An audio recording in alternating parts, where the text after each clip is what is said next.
Алтайдан Ақтеңізге дейін қазақтың арғы бабаларының ат тұяғы тиген атырапты бабалар ізімен ғылыми экспедициясы аралайды. Жоба жетекшісі саяхатының бәрінде салиқалы іс жасап, әлем азаматы деп әйгіленген Сапар Ысқақов. Келешекке қадам кемел болу үшін өткенді тану өзекті дейтін қағиданы қанжығасына байлаған. 21 ғасыр жиһан кезі дүниежүзінің 50-ден аса елінен аталарымыз қалдырған асыл мұраларды тапты. Тарыдай шашылған тарихтың маржандары бабалар ізімен бағдарламасында. Ер бабаларымыз Эдірненің еңсесін тіктеген. Ежелгі қоныс неге Адрианға бағынды.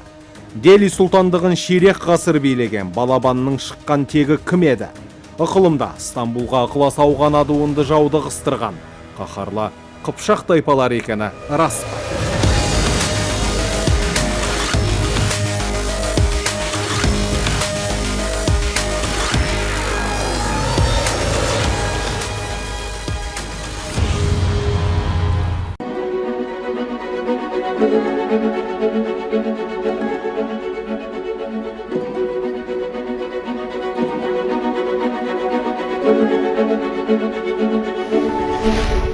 Ежелгі Эдірне қаласы. Бұл да жеті жұрт келіп, жеті жұрт кеткен. 9 жолдың торабында орналасқан көне шаһар.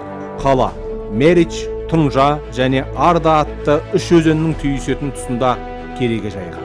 Елді мекеннің ежелгі атауы Адрианопол. Тарихшылар көне қоныстың негізін 2 ғасырда Рим императоры болған Адриан қалады деген деректі алға тартады. Кейін 14-15 ғасырларда бұл қала Осман империясының астанасы аталып атағы шыққан. Шаһардың гүлденіп өркендеген шағы да осы тұсқа сәйкес келеді. Сол заманда қала аумағында көптеген көрікті нысан бой көтерген. Ал бұдан ертеректе, яғни 1189-1242 жылдар аралығында Эдірнемен қатар осы маңдағы Пловдив және Деметок қалалары Қыпшақ даласынан шыққан бабаларымыздың иелігінде болған десе. Біздің бабаларымыз, яғни қыпшақтар, осы Эдірне қаласын, Пловдив қаласын кәдімгі иеленіп тұрды. Осы арада жайлады, төстеді, тұрды. Ал одан кейін осы арада қазір Грецияның территориясында қалып қойған тағы бір қамал бар. Ол Деметок. 20 ғасырдың басында Эдірне аумағы Болгарияның билігіне өтеді. Артынан Осман империясының құзырына қайтарылады. Бірінші дүниежүзілік соғыс кезінде қаланың шығыс бөлігі Грекияның билігіне беріледі.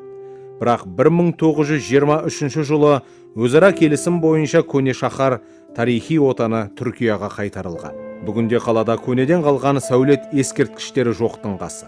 18 ғасырда болған жойқын жер сілкінісі мен алапат өрт салдарынан шаһар бірегейлігінен айырылып, байырғы келбеті бір жола өзгерген.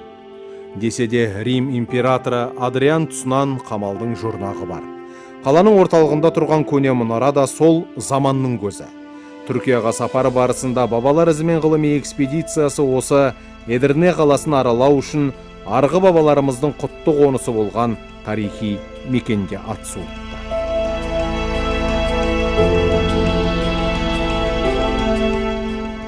Бұл маңға бабаларымыздың алғашқы легі біздің заманымызға дейінгі 7-6 ғасырларды келе бастаған. Екінші толқын біздің заманымыздың 5 ғасырында осы өлкеге аяқ басқан ғұн тайпалары.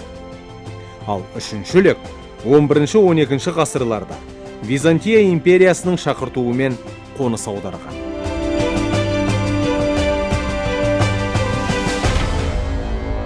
Ал енді 11-12 ғасырда ол кезінде мынау қазіргі Кавказдың Қара теңіздің солтүстік жағындағы тұрған ол кезінде Полс едет, Куман едет, бірақ олар өздерін қыпшақ деп есептеді. Сол кезінде 11-12 ғасырда Византияның шақыруымен біздің бабаларымыз Византияға келді. Византиялықтар Қыпшақ сарбаздарын жалдамалы жасақ ретінде қабылдады. Өйткені Қыпшақ жұрты жаратылысынан жауын кереді. Бабаларымыздың бұл маңды мекен еткенін дәлелдейтін жәдігерлерді Эдірнедегі орталық музейден көруге болады.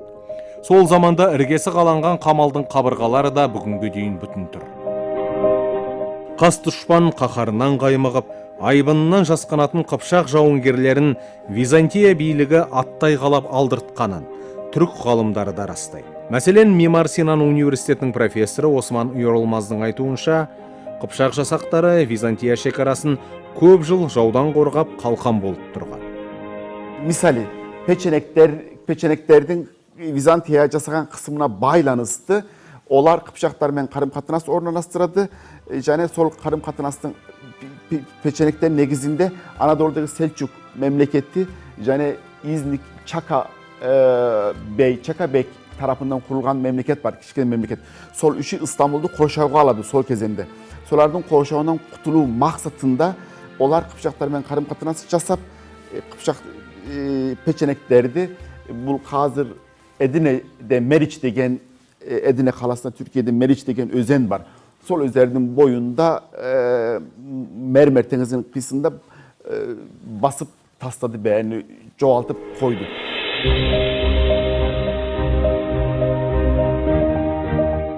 Ер бабаларымыздың Эдірнеге жасаған ерлігі әмбеге аян. Әсілі бұл аймақтағы арғаталарымыздың жүріп өткен әрізі аңғарған адамға айдан анық көрініп жатыр. Көбізге көз жүгірте отырып, ғылыми экспедиция Түркияның тағы бір өлкесіне ат шалды.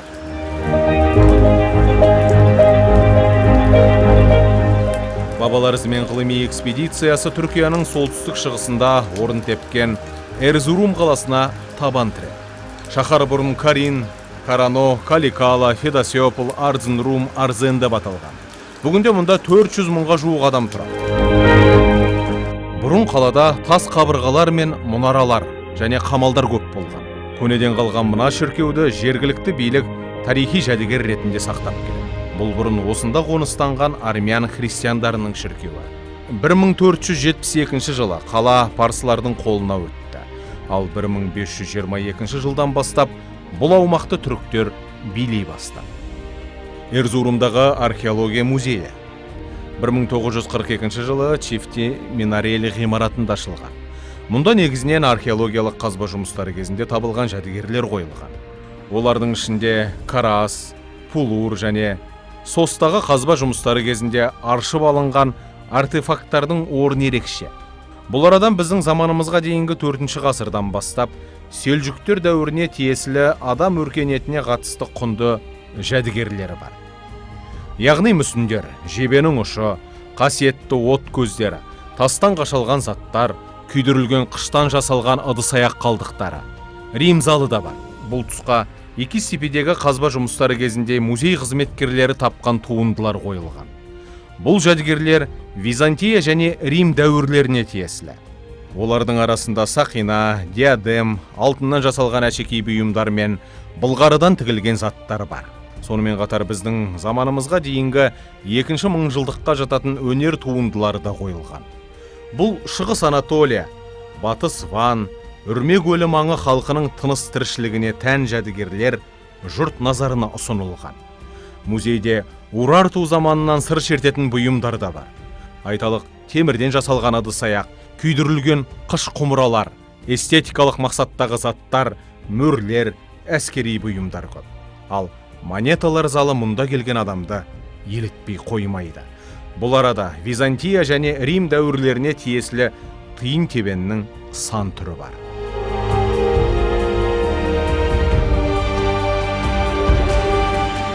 Бабаларымызмен ғылыми экспедициясының ендігі бағыты түгін тартсаң майы шығатын құнарлы топырақ бұйырған Балабан ауылы. Оғыздар мен қыпшақтардың тағы бір арғатасы осылай аталған. Бұл жер біздің бабаларымыздың байырғы мекені десе де болады. Тарихи деректерге қарағанда бұл 1266-1290 жылдары Дели сұлтанатын басқарған Айбынды хан Гиадис ад-Дин Балабанның кіндік қаны тамған жер, яғни киелі өңір. Балбан бұл Дели сұлтанатында өзінің династиясын құрған. 1266 жылдан 1290 жылы 1290 жылға шейін Балбанның династиясы тақта отырып, олар Дели сұлтанатын басқарды. Ал енді бұл Балбан қай жақтан кетті деген болсақ, бұның отаны мынау міне Түркия елінің шығысы. Оның ішінде осы мынау Трабзон қаласы, Риза қаласы, оның сыртында мынау Анкараның маңайы, Едірнеге шейін кетеді. Балабан Дели түрік сұлтанатында билігін жүргізген ширек ғасырда. Бұл өлкеге тамырын тереңге жайды. Балабан бабадан тараған ұрпақ та бұлт тұлып биліктің ұшпағына шықты. Сондықтан Тектатаның жұртында бүгінде жұрағаты түтін түтетіп отырған ақиқат. Осы ой жетегімен ғылыми экспедиция Балабан ауылына бас сұқты. Ал енді қазіргі мынау біздің тұрған жеріміз, сол Балбанның отаны. Оның туыстары, оның әке шешелері, бабалары барлығы осы міне Едірне қаласының маңында тұрған. Одан кейін кеше біз Трабзонда болдық, Трабзон қаласында болған. Сол Трабзон, Риза сол жақта болған. Ал мұндай Балбан или Балабан деген мынау аттар Түркияның жерінде көп кездеседі екен. Бұл кәдімгі сондай бір өте кең тараған жаңағы фамилияның біреуі.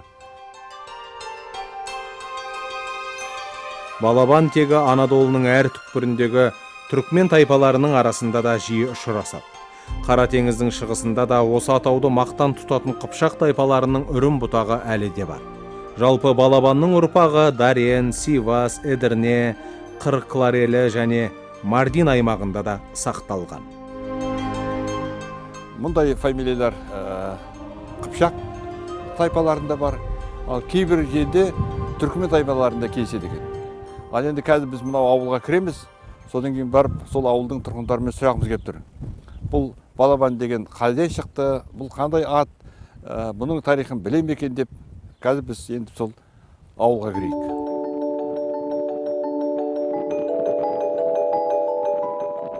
Балабанда бүгінгі таңда 400-ден астам шаңырақ түтін түтетіп отыр.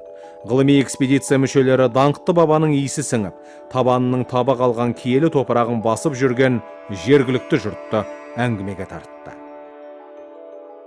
1962 Балабан көй doğumluyum. Менің естуімше Осман империясының тұсында Балабан және Куртбей есімді екі ағайынды жігіт осы жерге шығыс Анадолыдан қоныс аударған көрінеді. Balaban Bey ve Kurt Bey. Балабан ауылының тұрғыны Айхан Четиннің айтуынша, мұнда бұрынғының көзін көрген көнегөз қариялар аз. Ал ауылды ежелден мекен ететін адамдар қазір жоқтың қасы. Көбі өзге өңірлерге көшіп кеткен. Сондықтан ауыл атауының нақты қайдан шыққанын білетін адам табылмады. Ve daha sonra Тарихтан хабары бар байырғы тұрғындардың басым бөлігі басқа өңірлерге көшті. Халық жаңарды десек болады. Бірақ біз түбіміз Қыпшақ түріктерінен дегенді естігенбіз. Алайда зер салып зерттеген емеспін. Менің ата-бабам бұл маңға Қырымнан келген. Ауылда басқа да ұлттар мен тайпа өкілдері бар. Көбі мал бағып, егіншілікпен айналысады. Балабанның бүгінгі тұрғындары жайқалтып бидай егеді. Күріштен де кенде емес. Ал жүгері тіпті мол шығады екен. Ауылда мал шаруашылығы да қанат жайған. Бұл атадан балаға мирас болып келе жатқан көне кәсіп дейді ауыл азаматтары. Алайда ауылдың арғы тарихын тарқатып айта алмайды. Өйткені бұлар Балабанның байырғы тұрғындары емес. burada çevikler var. Ауылда чевиктер, балабандар, қарақастар бар. Бұлардың дені Болгариядан қоныс аударғандар. Десе де арғы аталарын ұмытпас үшін осы шыққан тектермен аталып жүр. Қазір бәрі аралас құралас болып кетті. Sülalesi diyoruz mesela. Әрине Балабанның шыққан тегі жайлы тарихи дерек жеткілікті. Ер бабамыздың осы өлкеге әмірін жүргізіп, ел басқарғаны да тайға таңба басқандай жазылған. Бірақ Балабан баба туралы бір ауыз жылы лебізді жергілікті тұрғындардың аузынан естімек болған. Бабалар ізімен ғылыми экспедициясы мүшелерінің үміті ақталмады. Ол үшін бүгінгі Балабан жұртын кінәлаудан аулақпыз. Бастысы, бабамыздың ізі бар екеніне көз жеткіздік. Ендігі бағыт талай жұртты ықылымнан ынтық еткен Стамбул шаһары.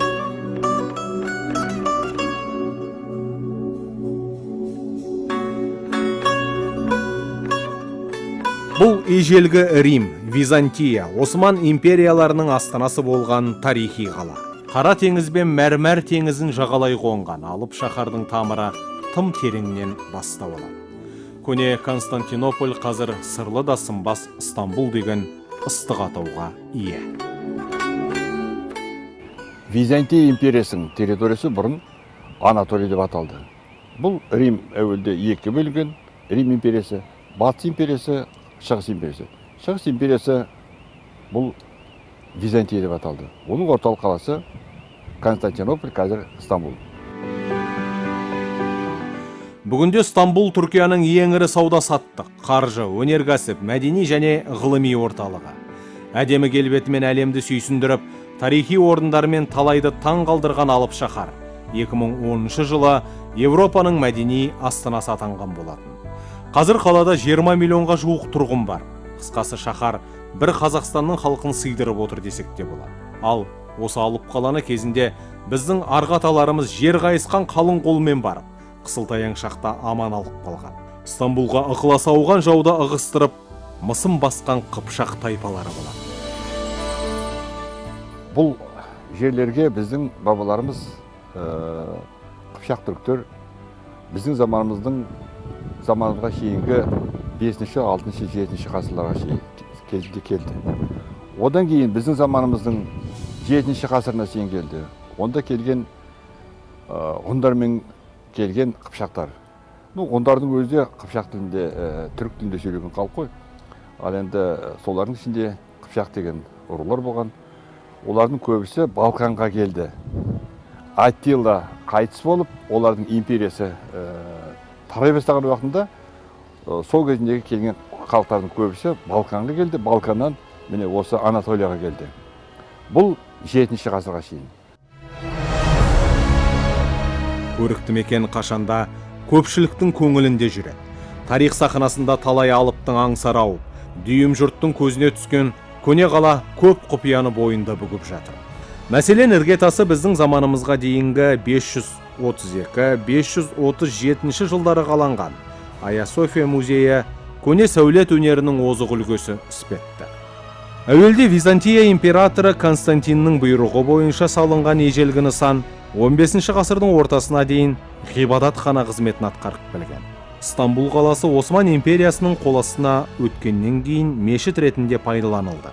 Ал 1935 жылы көне сәулет туындысы музейге айналдырылған.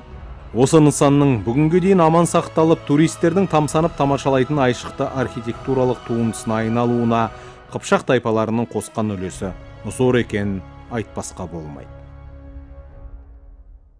Ондағы себеп, мынау шығыстан Қыпшақ тайпалары келген уақытында, мынау Қара теңіздің солтүстік жағына, Кавказдың солтүстік жағына, сондағы бұрынғы тұрған түрік тайпалары, печенектер, олар ығысты батысқа қарай.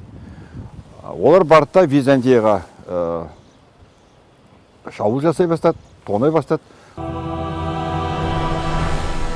Осындай екі бүйірден жау қысқан қысылтаяң шақта Византия билігі жанына сая іздеп, алыстағы айбынды Қыпшақ тайпаларынан сауға сұрайды. Ықылымнан жауынгерлігі жалпақ жұртқа мәлім Қыпшақ түріктері Византияның бетін қайтармайды. Сүрінгенге сүйеу, жығылғанға демеу болады. Сөйтіп, 11-12 ғасырларда Византияға қорған болмақ ниетте Қыпшақтың қалың қолы атқа қонады.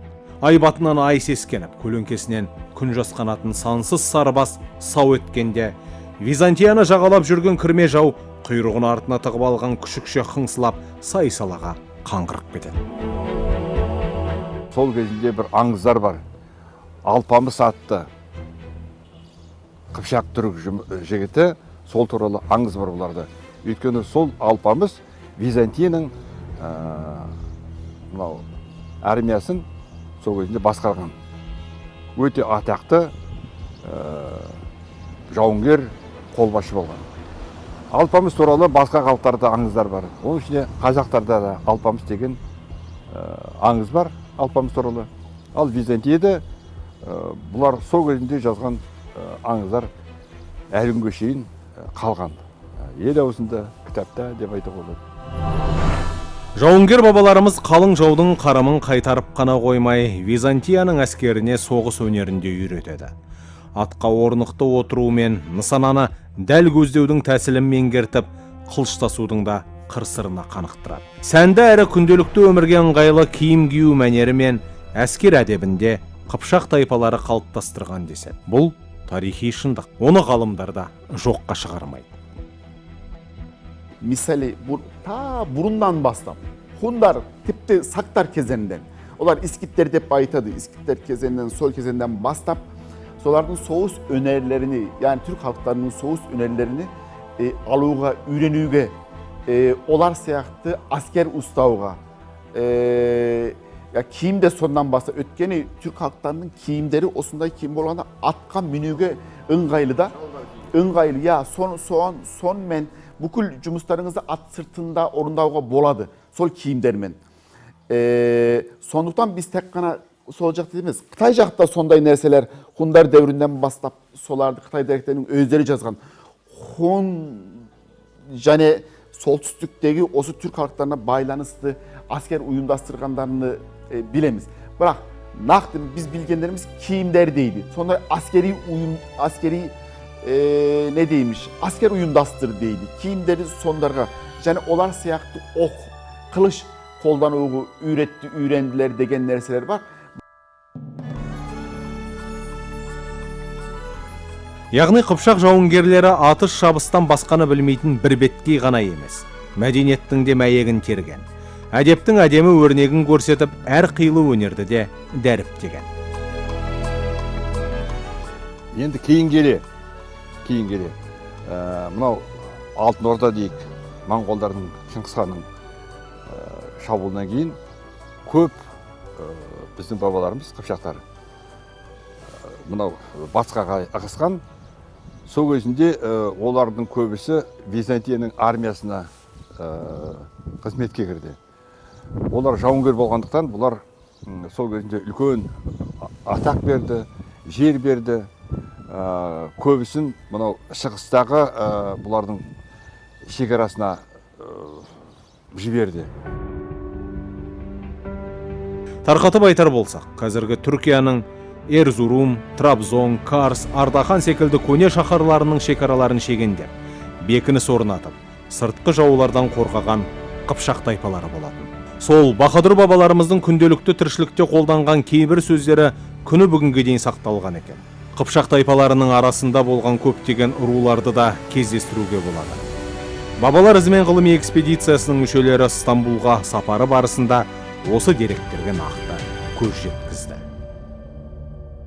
Ондағы біздің байқағанымыз Тайбұға, Елбөрі, Адай, Семетей, Елбөрі, Орақты, Тарақты. Міне көрдіңіздер ме? Қазіргі біздің қазақ руларын, тайпаларының ішіндегі рулар осында да әлі күнге шейін тұрып жатыр. Оған біз өзіміз көзіміз жетті. Әсіресе мынау Анатолияның, Түркия мемлекетінің шығыс қалаларында болғанда. Бабалар ізімен ғылыми экспедициясының Гүржі даласынан басталған салиқалы сапары әрі қарай Әзірбайжан елінде жалғасты. Ежелден іргелес қонған Парсы даласындағы бабалар басына барып, тарих талайынан сыр шертетін Түркияның төріне табан тіреді. Бұл жерлердің барлығында батыр бабаларымыздың билік құрып, ерлік жасаған, ұрпақ өрбітіп, өркениеттің өрлеуіне қосқан өлшеусіз үлесі үздіксіз үн қатып жатыр. Бабалар ізімен ғылыми экспедициясы тағылымды сапарын Түркияның Стамбул қаласында түйінді. Бірақ әлемнің әр түкпірінде әдіптеліп, ат тұяғының дүбірі төрткүл дүниеге жаңғырып жатқан бабалар ізін жаһанға жариялау ісі мұнымен тоқтамайды. Ғылыми экспедиция әлі талай елді аралап, қалтарыста қалған тарих ақтаңдақтарын ашуды жалғастырады.